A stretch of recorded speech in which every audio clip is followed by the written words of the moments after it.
okay? Hello po mga ka-idol. May nagpapa-home service naman po ngayon no, mga ka-idol, no? Ito po.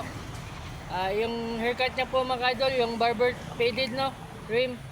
Napakaganda po mga ka-idol, no? Napakalinis. Tigas, hello. Shoutout nga pala mga ka-idol, yung mga PWD dyan, no? Text or chat lang po kayo, home service po. Libre po kayong home service sa akin mga ka-idol. Mga PWD dyan, ha? Libre po kayo, wag po kayo maya mga ka-idol. 30 na, 30. Ayan.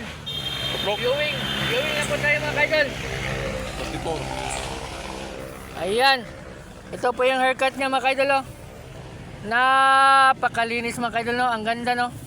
Ayan. Yung sa likod niya po mga ka-idol, no? Ayan. Napakalinis mga ka-idol, no? Ayan, no? Napakalinis. At saka yung sa kabilang kaligiran mga ka-idol. Ayan. Napakaganda, napakalinis mga ka-idol, oh. Ayan, oh. Ayan. Ayan. Smile naman dyan, Pugi. Okay ka lang ba sa haircut mo, Pugi? Ayan. Ayan. Ito nga mga ka-idol na. Tapos na po yung haircut natin mga ka-idol. I love you po. I love you.